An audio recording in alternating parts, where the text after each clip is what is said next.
Please excuse the hair, but here is part one of Who the Fuck Did I Marry? So I met my ex-husband around March 4th of 2020. We met on Facebook dating site, and we also matched on Hinge. I did not realize that he was on both under two different names. So one was his actual name, and the other one was a variation, like a nickname that he called himself. Different pictures. So it was a running joke between us. Oh, you ain't even recognize that you had matched with me on Hinge. No, I didn't.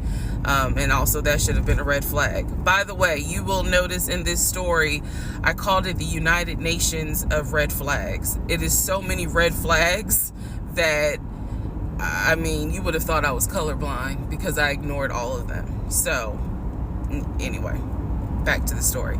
We met around March 4th. We exchanged phone numbers. He called me and we talked on the phone for the first time. In the first phone call, he told me that he had just moved to Georgia from California, from San Diego. His job had transferred him because he was being transferred in as the new regional manager for a major condiment company that is based here in Georgia. I'm not going to say the name. And so we also talked about his childhood. He told me he grew up in Philly. He's from Philly. Both of his parents were deceased. This is the first phone call.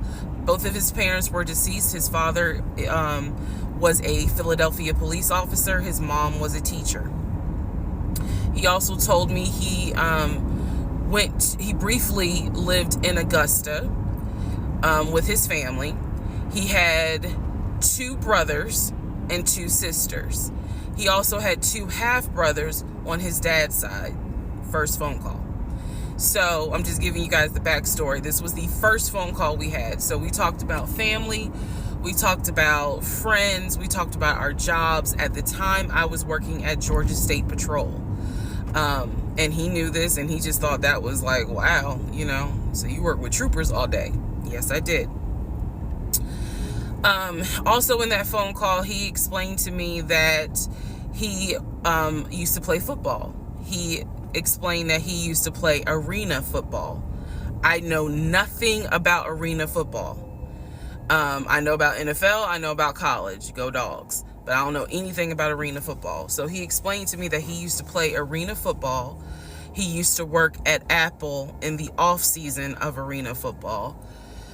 And I remember thinking on that phone call, oh, okay, good for you. I don't know anything about arena football. And I believe I did tell him that. I don't know anything about arena football. That'll come into play later on. So he told me, I just moved here. My job is paying for my housing and they're helping me to look for a house. He was like, right now I'm in Gwinnett County, but I'm trying to look for a house ideally in Atlanta, like Brookhaven, Sandy Springs. He was like, I really would like to move out there. And so I thought, that's great. You're looking to get a house. You just moved here.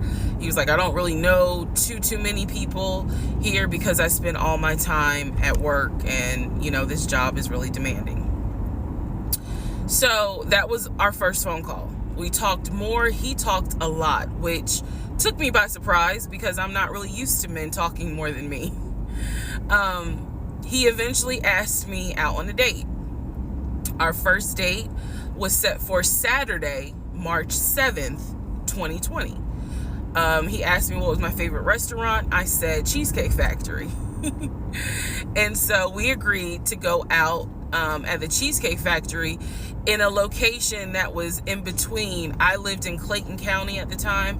He lived in Gwinnett County. I realized that if you don't know anything about Metro Atlanta, that makes no sense. But basically, we lived about 45 minutes apart. So we agreed to meet at the Cheesecake Factory over at Perimeter Mall, which is in an area, Sandy Springs, Dunwoody area. I was excited. Like, I called my friends and was like, I got a date, you know, blah, blah, blah. We'll see how it goes. First conversation was good. Hopefully he looks like his pictures, because, you know, that's always an issue with online dating. Hopefully he looks like his pictures. So on my way to our date, I took 285, and literally right before I got to Boulder Crest, the exit for Boulder Crest, I heard a boom, and I lost control of my car. Thank God that well, not thank God, but I knew what to do. So I did not crash, but my tire blew out. So I called him and I said, hey, I'm so sorry, but my tire just blew on 285. I'm slowly making my way off the exit. I believe I pulled into a Chevron gas station. And I said, you know, I got to get this fixed. I don't know what to do. Like, I'm a damsel in distress kind of thing. He kind of paused. He got quiet, and he was like, you know, tell me exactly where you are. Drop your pin. So I dropped the pin, and he came to the gas station. Came to the gas station, got out the car, and I was so relieved that he actually looked like his pictures, that I was like, oh my God, he's actually attractive, because he's like 6'4", 6'5". Oh, also, man, I apologize. So let me go back to the first conversation. Let me add something. He did tell me in the first phone call that he was divorced, and that his ex-wife, she had 2 children, a boy and a girl, who were teenagers, young adults. I think the girl was about 20. And he said that he had a very close relationship with his stepkids. But that he and his ex-wife had divorced because she cheated on him out in California. And so coming to Georgia was a new beginning for him. She was still out in California. The kids were still out in California. And so, you know, he was like, I can't stand her, but I still want to be in the kids' lives. I have to put that in there because that will come back later.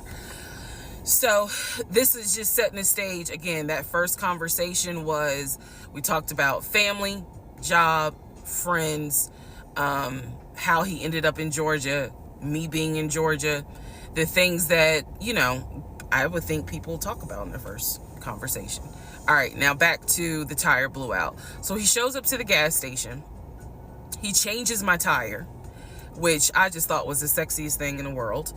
And then he proceeds to say, hey, I found a tire place around the corner.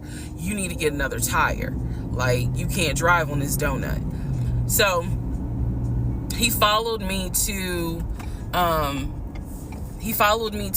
the tire place, and then helped me get a tire, paid for it. So I was definitely like, wow. And so the vibe was good. So anyway, I get the tire fixed. We follow each other to the Cheesecake Factory over in Perimeter. We hold hands walking into the Cheesecake Factory. So in my mind, I'm like, this.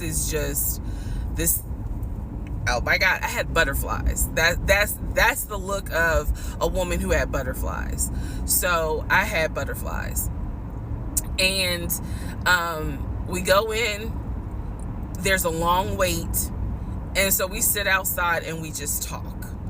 And the conversation's great. And this is where he tells me what it is he's looking for. He tells me, you know, I believe at the time he was 42. He was like, I want to get married and it be for real. He's like, my parents were married 40 plus years before my mom passed away. And I want that. I want marriage, family, a house. Like, that is what I want. He was like, I'm as a man, I'm ready to get married, but I want it to be for real, because the first time, you know, it really hurt me when she cheated on me.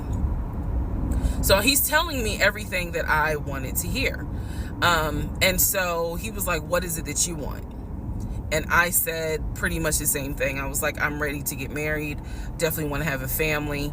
And I want to marry my best friend. So we both put on the table that we wanted marriage. And this is the end of part 1.